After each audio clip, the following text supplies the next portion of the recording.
It's o'clock at 5 o'clock. This is On the Hour.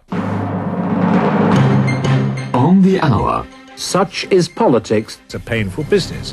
On the Hour. What you mustn't do in politics is listen to people. It's a painful business. On Radio 4. Such is politics. Let us be proud of what we have accomplished. On the Hour with Christopher Morris. I'm Christopher Morris, and it's hello. The main stories on the hour tonight. The headlines. Is Linda Chalker false? No bones left in Europe, says scientist.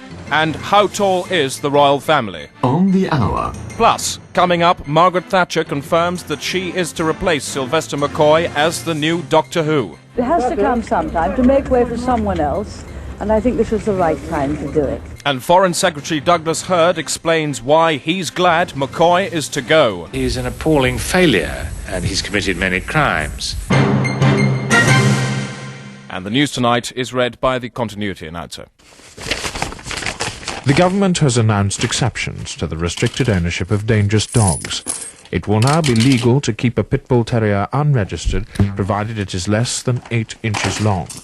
Full-sized animals are also to be allowed if they've been fitted with a rubber skull, and experts are looking at ways of teaching them to eat with a straw. The news. And we've been ringing round veterinary surgeries to find an expert to comment on the effects of putting a rubber skull into a dog. To discuss the issue with me on the other end of this telebalance unit is John Wills. Ian Wills, actually, but... Right. How effective would the new rubber jaw be? Well, if the jaw is rubbery, then obviously the dog is going to be able to do less damage. Wouldn't be able to bite a child's face off then? Well, unless the upper jaw and lower jaw are both rubbery, and Rubbery. The upper teeth, one imagines, could still do a fair amount. It's to do with you. What about shaking itself dry? Yes, one can see all sorts of problems. If it's really rubbery, it's going to end up knocking itself in the eye with its lower tooth. If the lower jaw is waving about too freely, and then it shakes itself, Flapping. who knows what's going to happen. On the Hour. Modern yet palatable news presentation. The news. A United Nations delegation in Iraq has uncovered another threat to world safety. In a secret factory near Baghdad, they discovered Saddam's henchmen with a lidded pan of hot water on a burning gas stove. Had we failed to uncover this pan, said a spokesman, it could have boiled over, seriously scalding someone's inner wrist, or put out the pilot light, creating a nasty gassy smell. And now sport. This is Sports Desk. I'm Alan Partridge. Cricket, and a shock result at Lord's today when Glamorgan defeated Middlesex. I spoke to Graham Gooch in the pavilion. Well, Graham Gooch, all out for 36. That was quick, you must be pleased. No, it's the lowest score on record, actually, Alan. We're very disappointed. I heard talk in the shower room that you had trouble in the groin department. No, my groin is functioning 100%, thank you, Alan. 100%. Golf news now. And the British Open reached its climax this afternoon at Turnberry. I spoke to Seve Ballesteros in the clubhouse. Seve Ballesteros, it's all over, you're back in the bar. What went wrong? Oh, well, nothing go wrong. I don't think you quite understand the principle of golf, which is that if I hit less shots, I'm back in the clubhouse very quickly. It's very good. A lot of people been talking about your groin strain. I understand there's been a few snags, a few stretches there. What people is this who are talking about a strain? Because it's not true. Seve Ballesteros. Over at Hickstead for the show jumping now, and I grabbed a few moments with Lucinda Green. Lucinda Green, you stayed on your horse all the way round. You must be pretty chuffed. Well, I stayed on, but I had a very low score, so I'm feeling I can do a lot better next time, I hope. Yeah, but still, you hit all the right fences. One thing that sort of troubles me is your groin strain. How bad is it? Any torn ligaments? I've been told it's a bit like a guitar string snapping. No, I don't have any strain of that sort. Surely the taking off the landing, there must be a strange kind of pressure on the groinal area. I was wondering how you cope with the impact. No, I think you've got the wrong rider. I don't have any groin strain at all. How do you deal with the inevitable muscular spasms and pains that must rack the groinal area? I don't have any pain whatsoever. I love the sense of humour you got there. Listen, have a can of Ralgex on Alan Partridge. I'll spray it on. Thanks. On the Hour. never balks at issues from which other news programs might well shrink. Our extended feature package today has been supplied by the Consumer Unit, who are on the 4th floor. It's hosted by James Tinker. Your Things. It's to do with you. Good morning, and a very good morning to you. From me, Jimmy Tinker, saying good morning, and me, Maureen Youb. Good morning to you, Maureen. And I'd like to say welcome aboard, everybody. Nice to have you about the craft. Good morning. And of course, good is what it's all about on Your Things, doing good. In fact, on my way in, I came across an old man wearing rags and drinking Brasso from a tin. And although I was in a terrific rush for this mess of a programme, I did actually find time to kick the tin from his mouth and give him a few sensible thoughts on what a bad example he was setting the children. Doing good, goody, goody, goody, goody, good, good, good. JT and Maureen Youb with Your Things. Haven't had a lot to do this morning, have you, Maureen? Well, no, Well, now it's time in the programme for the bit we call Peasants, where we allow you, the public, to have a go at righting some wrongs. And here to deal with it is our peasant captain, John Cartridge. Good morning, John. How's John? Good morning, James. Arthur. Good morning. Our first peasant wrote to us with a complaint about yoghurt pot morality. After some cajoling, I actually got her to read it out herself so that she felt really in charge. And here's how we got on. Hello, peasant. Read this. Okay. Dear peasants, although I'm a shallow, pated proletarian imbecile, brackets, listen to how badly I'm reading, I've managed to come up with a question. What's happened to the flange on yoghurt pots? It used to be possible to reseal them by carefully crimping the foil lid back over the rim. Now the lips completely disappeared and the top's made of plastic, which you couldn't bend properly even if you bloody well wanted to. Can't anything be done? Yours, Brian Sell. And so we set out to solve the problem.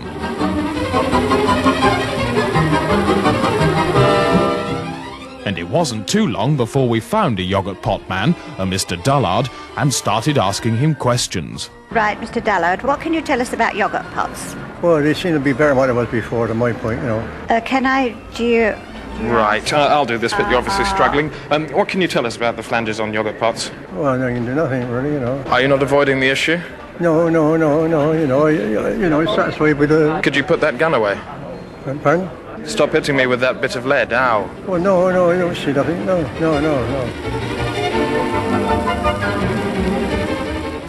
Well, understandably, after that spectacular botch job from the peasant, there was very little I could do to rescue the situation. Sorry, peasant, it looks like you messed that up. Well, at least I got a chance to air my views. That's the important thing. No, it isn't. I am. Now go away. Righto, thanks very much all the same. Yeah, go on. Off you go. Thanks very much then. Goodbye.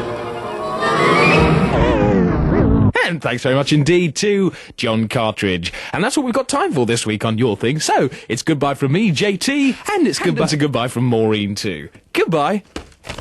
Us and they, you and we, the philosophy of the BBC. The premise that makes this programme tick is that we are clever and you are thick. And we never for a moment stop to contemplate how being caring on the radio makes us look great. And we're very concerned about all your problems, 'cause if they ever got solved, we'd lose our jobs. On the Hour, the world in a tablet. In 13 seconds' time, prayer desk, but first, the Polish philosopher Kosowary Ludes died today, aged 89. He advanced the controversial idea that government should always be regarded as culpable in its relation to the individual, but will perhaps be best remembered for his 1960s novelty record, Mr. Twaddle's Enchanted Gloves. The Lord is like a dishwasher, and we are like some dirty plates. But it's God's love that washes us, not water, and God is an omnipresent, all-seeing force, not a time-saving household appliance. Monsignor Traub Lopez. In a moment, this week's audio pullout. Later in the programme, the other microphone will be used to interview a politician.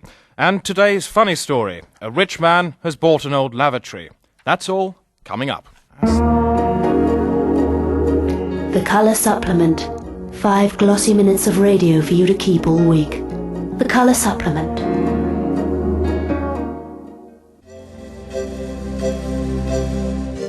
A room of my own.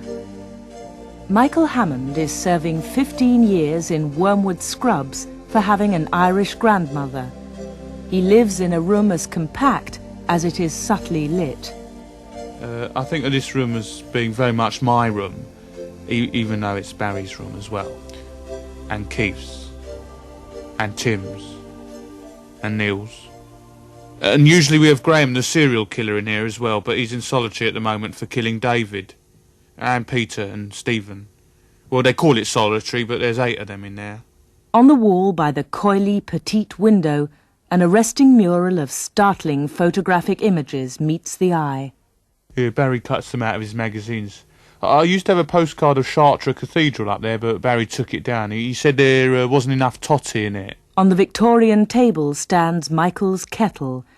Modernist in design, it is a stark chrome challenge to the past. There's a stark chrome challenge to making tea as well. Hasn't been the same since Graham the serial killer hit George, Charlie, Terry, Mick, Keith, Bill, Ron, Brian and Rog over the head with it. They haven't been the same since either, come to think of it. And next week, In My Pants Drawer, when award-winning playwright David Mamet analyses his underwear and explains why his brown and blue striped M&S Y-fronts have a special place in his heart.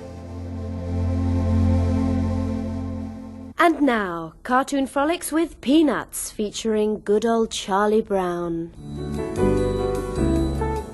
Charlie Brown? Yes, Linus? Growing up is like a visit to the dentist. The pain of anticipation is naught compared to the agony of actuality. Yeah, but there's no anesthetic for life.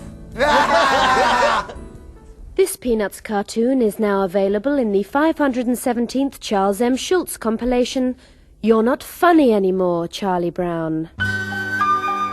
Advertisement featured. A marvellous collection of glass statuettes of British Prime Ministers. James Callaghan pictured here actual size. This limited edition of 150,000 statuettes was executed in individual lucite moulds. Order the first 5 statuettes now and receive absolutely free this beautiful porcelain Sir Alec Douglas Hume skull ashtray. The Colour Supplement Celebrity Questionnaire.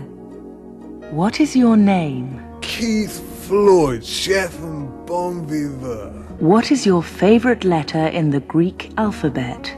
Oh God, I love them all. Apart from pi. I suppose the best would have to be lambda. Oh, God knows I couldn't tell you why. What is your favourite crop parasite? The sarcoptic mange, mate. Which 13th century English bishop do you most admire? Robert Grosseteste, Bishop of Lincoln. And do you think anyone listening is seriously interested in any of your opinions about anything? Good Lord. Tough one.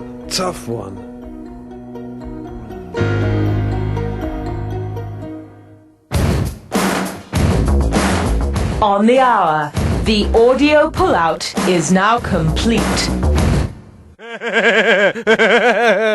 Sorry, I was just having a rather funny conversation with the man at the third machine behind the glass about his front door. Welcome back to On the Hour. Reports coming up over the next 38 minutes. The St Thomas's cutlery dispute goes into its 7th day. Well, it just seems an appalling way to react over 3 forks. And why the piano world has gone ape over Godfrey the chimpanzee. I haven't seen anything like it. We just sat him on the stool and he started playing. America now, and hysterical courtroom scenes as disgraced televangelist Jim Tubbard was sentenced to a total of 120 years imprisonment and 7 hours community service to run concurrently.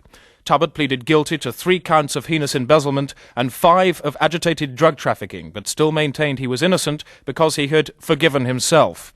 Later, looking grey and ashen-faced, he emerged from the courtroom to greet his followers with a confession to further charges of bad parking and mass terrorism. Thousands of Tubbard supporters responded with cries of, "Never mind, Jim, have some more of our money." On the hour. Time now for further coverage of the hostage release story. Our man watching him arrive at RAF Neville is Malcolm Box. And you join me here on the tarmac. The plane has landed and we can see the hostage. There he is. He might be about to emerge. With me is an ex-hostage. Now, I suppose he is more likely to emerge now than he was while the plane was flying. Yes. Now, we know there was food on the plane, a choice of chicken or pasta. Yeah. What is the more likely choice of a just having been released hostage? Well, in fact, we've implanted a camera in his stomach. The correct answer is chicken. Chicken. And there he is emerging. He's waving his arm. It's his right arm, in fact. Hello. Tell me, ex-hostage, Yeah. is that the more usual choice of arm for a man just 6 hours out of a 5-year spell in a foreign jail? I suppose it depends if he's right or left-handed. Well, what yes, a fine sense of humour you ex-hostages display in spite of the deep psychological scars which consign you to a future lifetime of torment and anguish. And there he descends now to meet the reception committee and a warm welcome from his friends and colleagues, who are, of course, journalists. This beaver that's kept the vigil for 5 years. Do you want to lick her hip? Do you want to lick her hip? On the hour, holding up a net in the strong breeze. Finance news. The Minister for 11 says 7 today. Crawburn Knuckle 5 up plenty. Decisive in-growth Rebound a half. And the FTSE index closed down, shut, finished good. Trial news, and the trial's been going on today. A summary now from our man on the scene. About what time did the trial begin? About 14:30 hours local. The judge was in attendance. He's a rather portly chap, about 75 years of age. Should be retired long ago. What's the white line for? Well, the white line's to guide him from the lost horizon to the far horizon, at the far end. And the worm-shaped horse? Very, very slow at the moment. What do you make of the artist's drawing showing the proceedings today? Absolutely abominable. I wouldn't put my grandmother's shirt on it. Who exactly is on trial? Well, I can't say really. It's all MI5. And the smaller ones are MI2.5. Who did it? We don't know. It could be Black Mike. And the sentence? 5 years associated with England cricket team, with all fares paid, and a large amount of duty-free. He'll probably last about 2.5 years. Will the guilty man step forward? The guns are loaded. Hello, fall over here, 2 men, march this man away. Take him out of the dock. I don't want to be bothered. On the hour, the time 50-50-50-50. And now our special report on caring in the community. What is it? What's happening to it? A report from Kevin Smear. Tonight, On the Hour looks at care in the community. What is it? What's happening to it? Virginia Rumbelow, Junior Health Minister. I'd like to think that we're taking care out of the public domain and into the private. We're giving people the right to care within their own homes. Now, I, personally, don't care, but that's my privilege. I'm in the home of Lionel Cosgrove in Glossop in Sheffield, Derbyshire. Lionel, I believe this isn't the only home you've ever lived in. I've had about 24 and about 12 this year. I was first moved when I was 12 and I'm now 14. But I believe that the social services who have moved you are not, in fact, government-funded social services. Is this true? They wear grey boiler suits and they're the men from Securicare. Securicare made a very, very successful bid for the removal of children from home to home, and I hope very much that we have more businesses like this who will take it into their hands to say, yes, I feel I could move that child. Yeah, well, they come in normally late at night and gag me so that my sobs and crying doesn't disturb people. I think that's quite a good idea. They then take me downstairs and just hit my foster parents a bit. I have to sign a form and give them £20, which is like the commission and their expenses and things. They then put me in the van and take me away. An isolated incident or just the tip of the iceberg? Gordon Parnell is the Chief Warden of Fallen Leaves Residential Home for the Elderly in Preston. Mr. Parnell, how long have you been the warden here? I've been a warden here approximately 2 years. But I understand this wasn't the actual job you applied to the council for. I applied originally to become a zookeeper. What do you say to these allegations in the local press that you bound and gag your charges with rubber and that you shoot them with a drug gun? Certainly, let me just answer the allegation. All the people thinking, oh dear, oh dear. Gordon is using some sort of dart injector gun, which is what it is, against, my relatives. What's he doing? And let me assure you. Can you answer me the specific? Let me assure you, the guns are very accurate indeed. So if anyone's worried worried about their relatives, I just assure them that, all right, we'll let them loose, we'll let them run around, but as soon as they get to the perimeter grounds, there's 2 perimeters, as soon as they get past the first one, I stop them with the gun. And there's no possibility of them getting out without their relatives' permission. That's what I want to make clear. In real terms, there is 33% more caring in 1991 than there was 10 years ago, and that's a vast increase in the amount of care. 33% is an estimated projection of caring. Well, I say realistically we could drop it down to 25% in real terms. I think 20% in real terms would be more accurate. Well, 23% would be better. I'll settle for 21, but no higher. Our company, our market research company, actually scouted a lot of people in a shopping centre in Ealing recently, and we came up with 25%. Now, that's a much higher percentage than we had before. An increase of 20%. Yes, but I have some figures relating to your market research company, which proves that your market research company are wrong 87% of the time. And who are these impartial observers? What percentage do they come up with? They came up with a figure of approximately 6% importance. Say approximately to me as much as you like, young man. It's not going to mean anything to me. Approximate is not a word in my language. Well, you've just been using it. I love old people. I have fun with old people. I amuse old people. I amuse myself with old people. But Mr. Pennell, you also kill old people. I don't kill them. They're dying anyway. They're dying anyway. It makes no odds. You think you come here in your glasses and your shirt and think you know it all. You can come in here with as many inspectors as you like, but I tell you something, you won't walk out. Is that a threat, Mr. Pennell? No, you'll slip or something. It's very messy. Can you tell me why it's so messy in your rest home, Mr. Pennell? Because they're sick everywhere. Where does the money go, Mr. Pennell? If they're sick, they should clean it up themselves. Do you not think that your position as a junior health minister must be questionable at this moment? Yes, I do. So can we expect a resignation soon? Yes, you most certainly can. Can we have it now? Would you like it now in writing?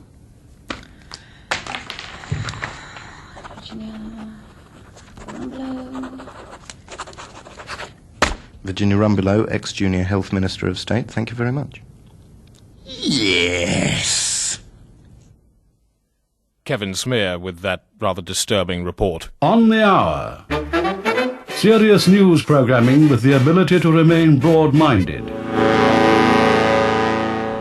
Since last week's health campaign, we've been overwhelmed with letters asking for more information. So if you're worried about catching a disease, we've prepared a special prophylactic pack. Write to On the Hour and ask for the Don't Catch a Disease face suit. Filters out plagues and illnesses before they can get through your face. Special triple-wadded filters clamp tightly over vulnerable intakes like the nose and mouth. Dense swathes of gauze and muslin swaddle your frontispiece, and the head jacket is secured with staples to the ears, nasal septum and eyelids. A disinfectant reservoir ensures that every 5 minutes the facial cloak is perfused with 7 litres of strong sterilising fluid. With a choice of 3 tweed coverings, the face suit makes an attractive fashion accessory for cultural evenings or top-level international peace treaty summits. And you'll be setting a good example too. A large head placard proclaims, "I'm wearing a special germ-excluding face suit so I don't catch a disease." And the address for the face suit and your comments about issues raised by the programme is On the Hour, BBC Broadcasting House, London W1A 1AA. And that's just about it for this lunchtime. Next week, On the Hour will be coming live from Edinburgh for full coverage of the festival. We're not going. We're not going. Why? On the Hour. And just time to have a look at tomorrow's papers. The Times, Shaved Swan builds Link Road. There's a photograph there of a pot of glue. The Express, web-digging fortnight suspended. The Guardian, thieving wasp leaves thousands homeless. While the Mirror have Bishop's broken lip in biscuit horror, and the Sun opting for bungalow tenor in adult recognition siege. And don't forget, as from Monday, all taxis in London will be carrying bicycles free of charge. That's it. I'm Christopher Morris. You're not.